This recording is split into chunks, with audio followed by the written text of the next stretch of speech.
Guys, guess who's getting shots today? That's right, Aubrey.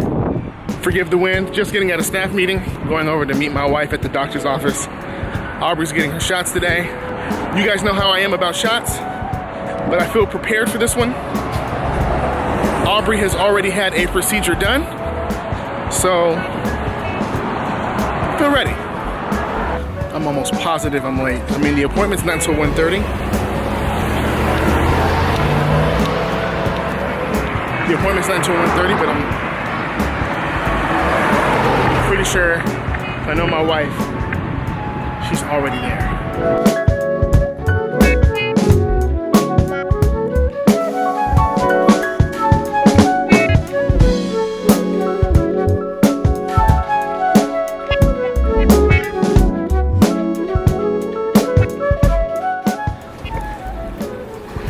You're feeling footloose and fancy free? I ain't seen you wear denim like that before. I love it.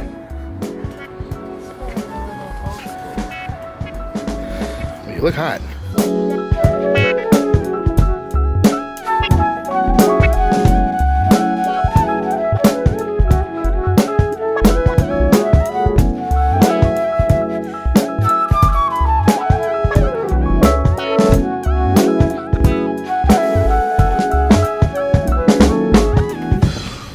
Okay, here at the doctor, I got my wife getting ready for her first set of shots. But I'm feeling a little confident because we've already been through one procedure, as you guys have seen in previous vlogs. And so this one should be pretty cool, right? Her first shots when she was born, she didn't even cry. So we're praying that that same anointing would be on her now. You know what I'm talking about?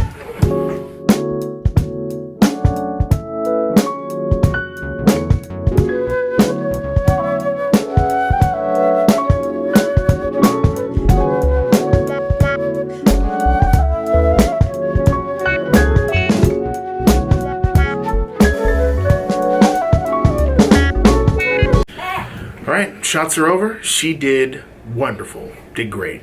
Hard to watch, but she did good. Now, they're gonna go home. I'm going back to the office. Gotta get some more work done.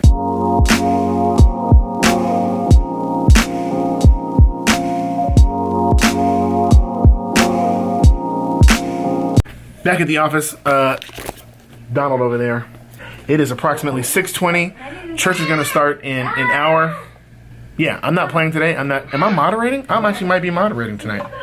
Yeah, so it's been a pretty productive day. I cannot wait to go home. I really miss my child. I felt so bad, guys. You guys should have seen it today. It was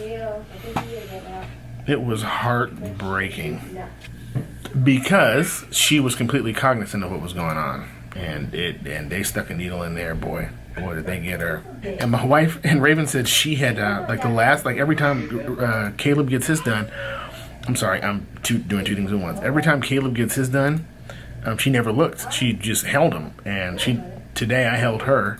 I held Aubrey, and she never had. This is the first time she saw how big the needles were. And I was like, uh-huh. You see why I was in the fetal position all those times? Hey, Pastor Randall, you know you're moderating tonight, right? Is that in plans? All right, let me get back to work. I'm gonna finish uploading this, and then I got some stuff to talk about, so.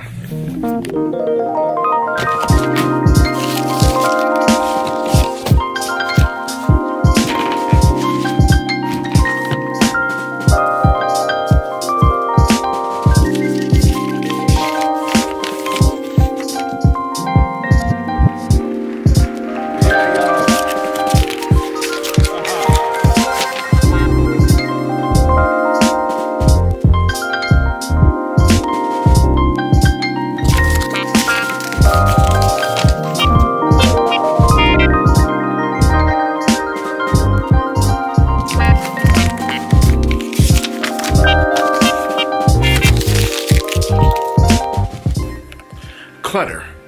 That's what I wanted to talk to you guys about tonight.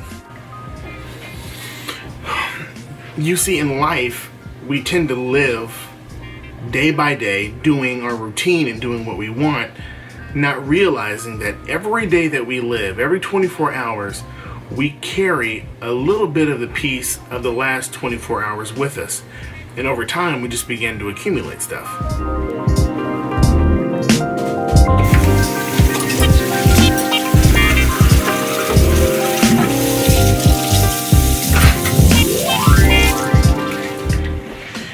And it's not even that we intentionally try to collect stuff, but over time, we just find ourselves adding more and more stuff on to what we do and who we are. And before we know it, we've amassed so much stuff that we just become tired with the everyday routine.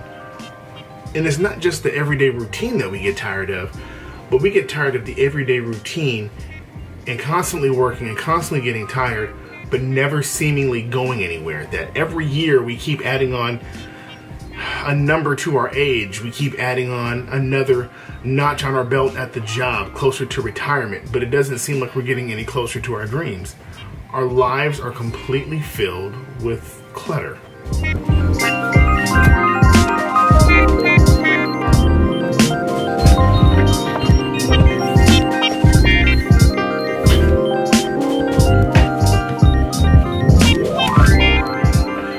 For instance, let's look at this bucket here. This has all of my son's toys in it. Mickey Mouse, we call him Pup Pup. He's got, you name it, keyboards, musical instruments, whatever you can think of is inside of this container. Now, the reason why he has so many toys is because we're trying to stimulate his imagination and get him to start thinking about things and looking at life differently.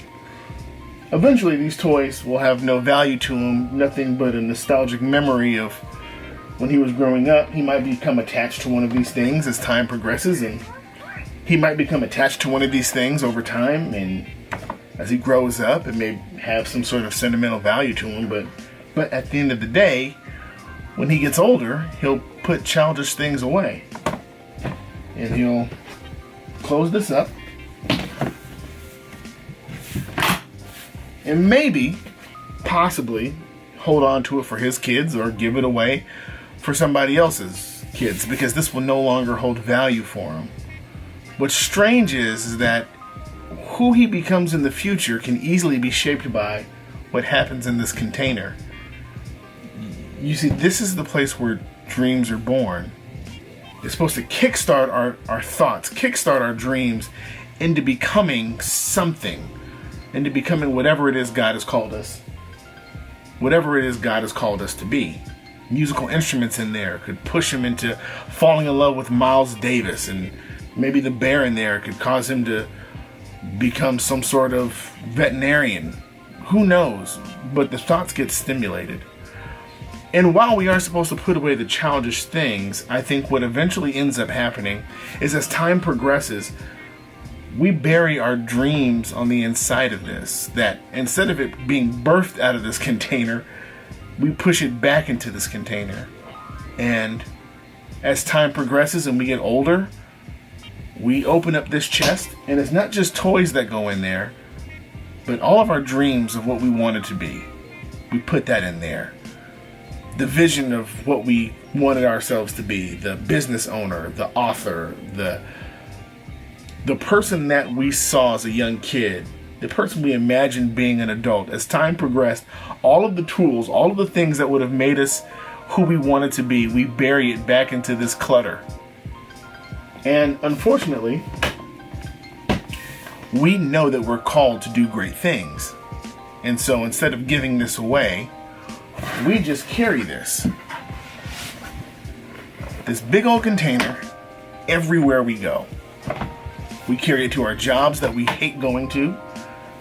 We carry it into different environments in which we feel like we're less than because other people are excelling. All of our broken dreams get locked away in this clutter. And the reason why we have such an issue with going back into this box is because if we were to go back into our boxes, if we go back into the places where we buried our dreams, it would cause us to have to go through the clutter, because the word that stuck out to me in the definition of clutter was confusion. The idea that in this box is a bunch of stuff that was childish and stuff that had no bearing to our life, but there are also a whole lot of things that had a whole lot of significance and impact on who we were supposed to be. And going back into our mind and uncluttering our dreams from our reality, uncluttering our destinies from our current truths, and really grabbing hold of what we're supposed to be doing and throwing away all the things that we thought would work in place of what we should be doing. I think it's a scary thought. It's a scary process. But I can, and I will, encourage you in this. No matter how old you are, it's never too late to open this box and figure out the clutter. Because somewhere in the storage of your mind is a bunch of things that God has called you to do. And I don't know if maybe you think too much time has progressed, or that you don't have the right qualifications, you don't have the degree, you don't have the expertise, you don't have the network. But in this bin, in your bin, is the dream. That's the vehicle. All you need is the action, which is the fuel. And as you carry out this journey, everything you need, God will provide. It would be silly for me to put a piano in here and have my son come to me and say that he wants to be a musician, and I not do everything in my power to help him become what I know he could be. That'd be silly. Why would I plant the seed of having a keyboard inside of this storage bin if I never intend to help him musically? Why would God put a dream on the inside of you? Why would he plant that seed of hope if he never intended to help you reach your destiny?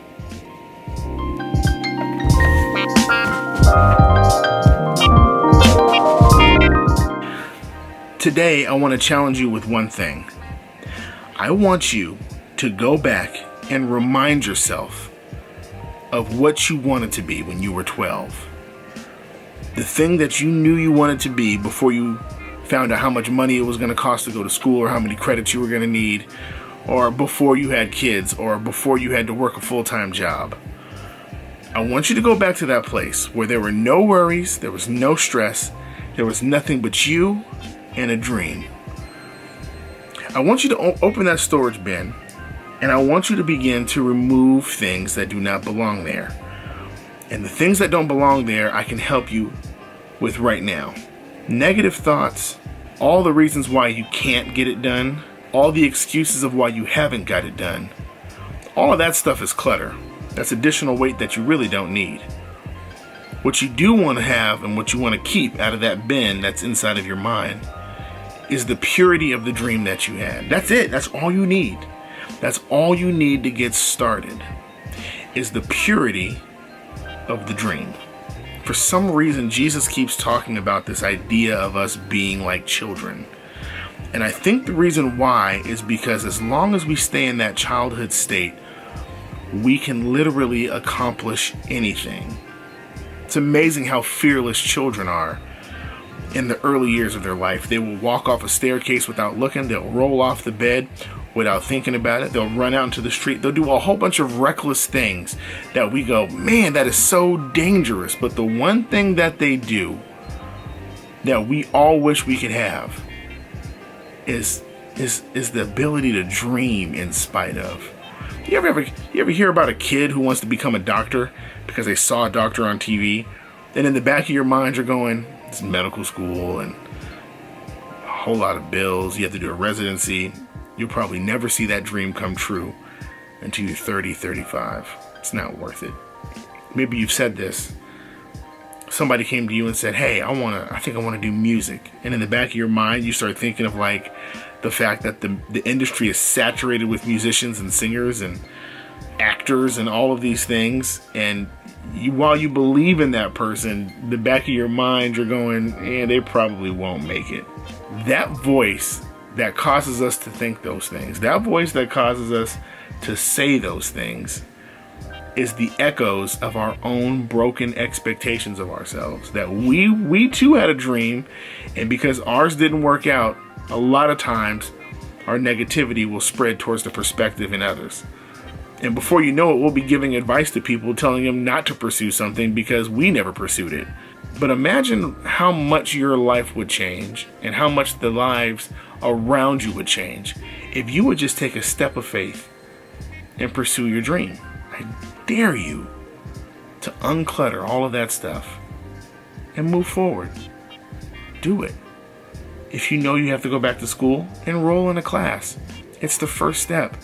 I don't expect my son to be Usain Bolt when he first walked.